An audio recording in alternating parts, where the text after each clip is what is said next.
Mike Vanelli, welcome to the Human Capital Innovations Podcast. Glad to be here. Yeah, I'm excited to have a chance to chat with you. We're going to be talking about people management and learning from the types of mistakes that we've encountered in the past, learning and growing from those mistakes so we can improve moving into the future. And part of that is making sure that our employees, excuse me,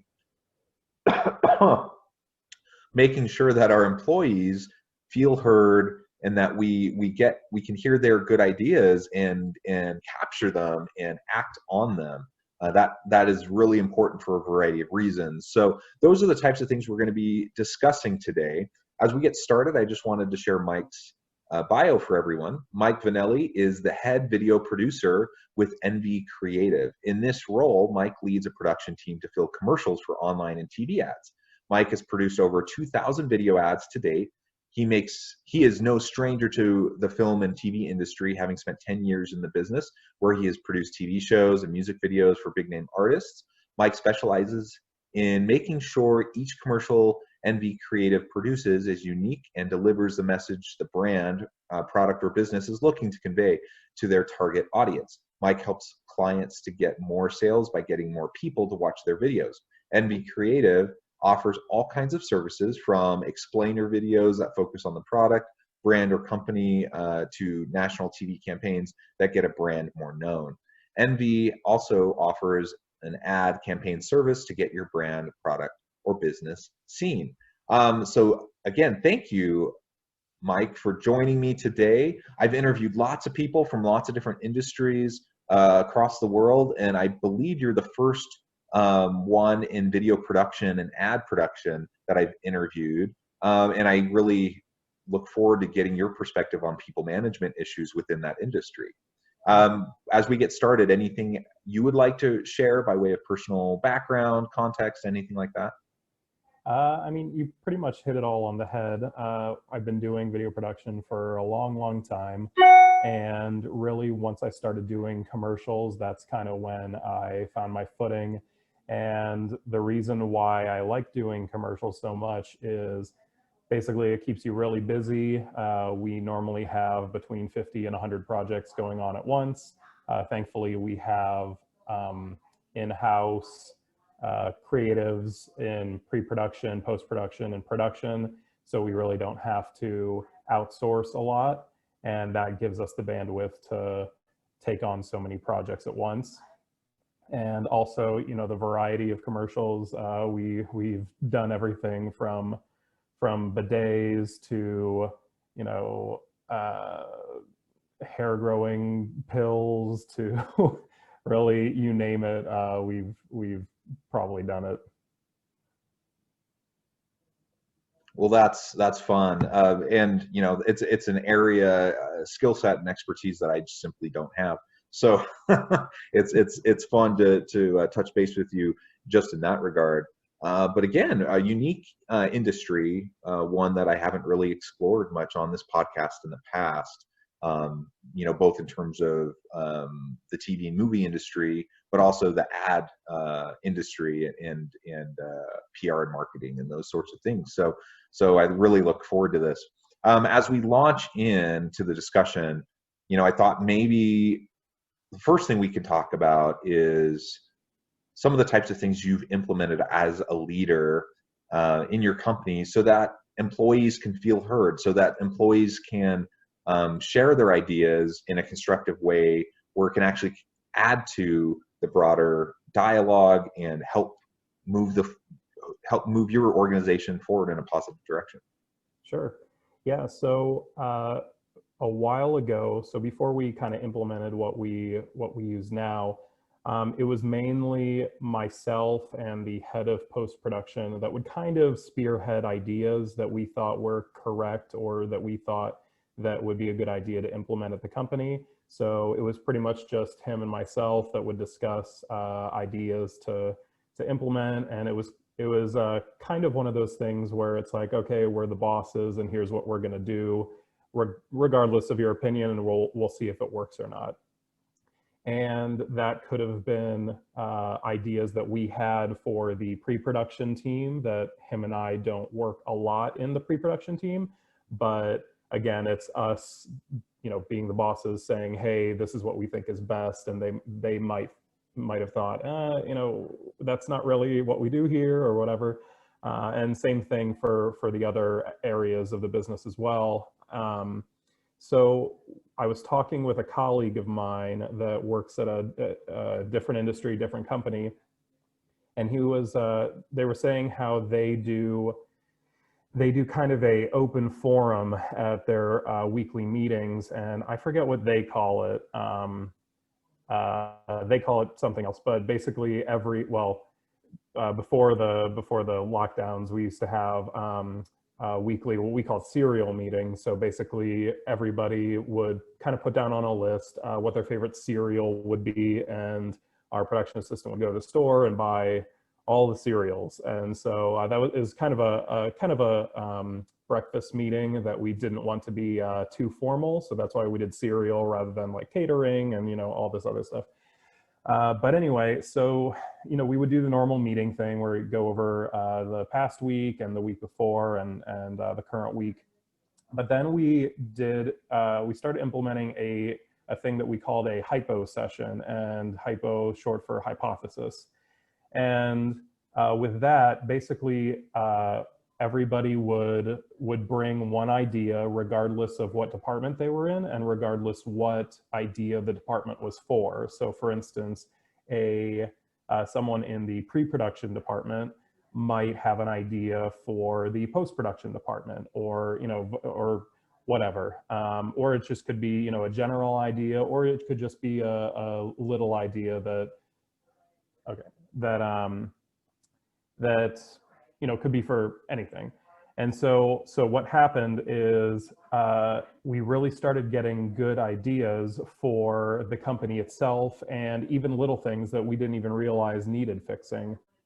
They would submit things that we didn't even know needed fixing, or just little things that we would have never thought of. So for instance, let's see. So for instance, we have a lot of products that we get for commercials every day, and we keep them in kind of a donation bin in the back that once we're done with the products, they clear. A lot of the products we get, they don't need returned. So we keep them in a donation bin that we allow people from our company to just take home if they need. But and then if they just sit there for too long, we just donate them. But they're a lot of our actors and a lot of our other staff, there are certain items that are kind of bigger ticket items that people want to call dibs on and claim prior to even filming. And so a lot of people were kind of saying, oh, well, if I'm not in the office, then that's not really fair because I would really want it. And so there's something that we have to do about that. And so somebody said, well, can we create like an online reservation form or something that when we get a product in, we can just go on the form and just reserve it. And it's kind of first come, first serve rather than whoever's there at the time. And we were like, oh yeah, that's a good idea. So we did that, and it's been working out really well. But it was mainly just a way to, like I said, allow any person from any department to give an idea for any other department. And the reason we called it a hypothesis session rather than brainstorming or whatever is everybody's ideas get heard and everybody's ideas get put on a master list. And then from there, it is up to myself and my head of post, who's the other boss, it is up to us to kind of go through there and see if it's feasible. And we even actually try out some of them, and some of them don't work, but we still try them out. And I think that the rest of our staff really likes that they can see that we're actually trying it out, even if it doesn't work, because then again, they feel heard. It's not like we heard them and then we just kind of brushed it off to the side and it's kind of like whatever we say goes. They see, oh, well, they tried it out, it didn't work, but hey, at least we know that they're listening. Yeah, I really love that. And it doesn't need to be anything complex. It's just a simple meeting that you have on a regular basis. You have a mechanism in place for it to be evaluated, to test things out. I love that framing. I contrast that with an experience that I had at an organization. This was, wow, a long time ago, 15 plus years ago. And they had like a innovation bonus. And so if someone came up with a really good idea that they decided to implement, then they would like give you, I don't know, $1,000 or something. And they had this online submission form, and you just go in and you'd submit it, and then it was like a black hole. You never heard anything, right? And they never acknowledged you for submitting. I remember, especially when I was early at that organization, I'm just an observant guy, so I'm just wandering around, I'm just observing things. And so I would submit ideas, and I never heard anything back. Like, nobody acknowledged anything that I submitted, and I never got a bonus. But then over time, what I started to see is that some of the things I had suggested started to pop up, and that they started to do. And so they just took the idea. I mean, maybe other people had the idea too, I don't know. But I mean, it felt like they took the idea, they didn't give me credit, that they didn't give me the bonus, and they just absorbed it. And I felt anything but heard. I felt exploited, right? And I felt cheated. And so, and you know what? I wouldn't have needed the carrot of a bonus, dangled in front of me. Just like someone listening, and like, I have the opportunity to share this idea, and I know someone's going to listen, they're going to try it, or at least consider it. That would have been meaningful. And so that sounds like what you're doing. It doesn't need to be complicated, but that can go a long way in helping employees feel part of a bigger team and feeling more meaning and purpose in what they're doing. Yeah, because we don't really need to, like you said, dangle the carrot of a bonus in front of them, because a lot of the ideas that they're coming up with, it's either to help with the workflow or help with something in their department directly or the company as a whole, or it's even sometimes a pain point that they kind of, because with pre-production, production, post-production, even though they're separate departments, they all work together. And, for instance, if the post-production is editing a project and doing some visual effects, then they might contact pre-production and say, like, hey, when you were working with the client, like, what did they say about this effect? What did the script say? What was your conversation? So they are, communicating. And so, so when they're submitting hypothesis ideas, then it's kind of, again, they don't really need the carrot. They just want to see something implemented that would help them or would help another department, and kind of the reward is the chance that gets implemented, and that their work is easier or their colleagues' work is easier. Yeah, which is innately rewarding, right? It has an intrinsic motivation factor to it. So that's really great. So I'm curious, to the extent you feel comfortable sharing, like, what are some of the types of missteps that might have happened over the years? What did you learn from them, and how have you been able to improve on the people management processes within your organization? Sure. So I can think of two instances pretty exactly. One instance was kind of it kind of has to do with not hiring internally, but promoting internally. And what I mean by that is we had one employee that was doing one job, and he was really great at his job. I didn't hear it directly from him. I kind of heard through the grapevine that he was kind of wanting to move up, to a higher position. And at the time, we didn't really have anything except for kind of another position open that he wasn't like really trained for, and he didn't have a lot of experience in. But I thought that he might be able to do a good job. And so, I confronted him and I asked him if he'd be interested in the position. And I think because, he might have wanted to move up, that he, jumped at the position. And, I kind of told him, like, hey, I know that you probably don't have a lot of experience in this, but, we are going to give you some training, just some like online courses, and you can ask other people around the company how to do it and whatnot. So he ended up jumping into the position. He did a good job for what his skill level was at the position. But basically, he ended up quitting after about maybe a year and a half at the position, and we left on really good terms. You know, it wasn't a firing. He just said that it really wasn't for him. That you know, it wasn't what he thought he, you know, wanted to do, and he kind of jumped at the position rather than you know, waiting for a position that he really wanted to come along. And which I thought was fine. But then on my end, I kind of just realized, like, hey, you know, first of all, I shouldn't listen to the grapevine of, you know, of you know, just gossip around the office or studio about, you know, who wants to move up and whatnot. You know, I should wait for somebody to approach me, or wait for a position that I know that, you know, they would be really good at and that wouldn't involve a lot of like new training. And then yeah, at the same time, you know, it was just a learning experience. Again, kind of, they didn't really know the details of the position, like they weren't trained for it, and kind of having to train them for the position. In hindsight, if I needed somebody for that position, I would have probably would have looked outside the company for somebody that was trained in that position, because I did spend a lot of time and money training them, you know, for them to just work at the position for a year and then say bye. So, and, you know, I could have saved a lot of time and money just hiring somebody that knew what they were doing from the get-go, rather than just, you know, trying to hire internally at that point.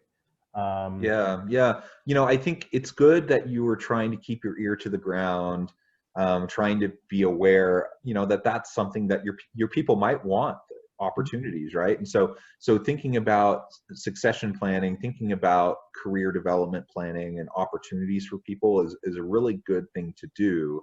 But it is tricky, and I've seen this kind of problem happen in many organizations, where they know they have someone who is interested in moving up. The fit of like whatever's available for them to move up isn't really there, but they try to do it anyways, and they try to fit them in. It just doesn't work out.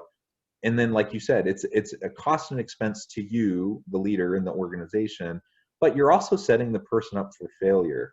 So your motive is a good one. Your motive is you want to give this person an opportunity to develop, to grow, to move up in their career. But unfortunately, the effect is it hurts the organization, and it usually hurts them because they're not as successful as they could have been. They're not as happy because the fit isn't as good as it should have been. And ultimately, it's just, you know, it's not going to work out. So it's important for us to definitely keep, you know, be attentive to and keep in mind those types of issues, but only when it is a good fit.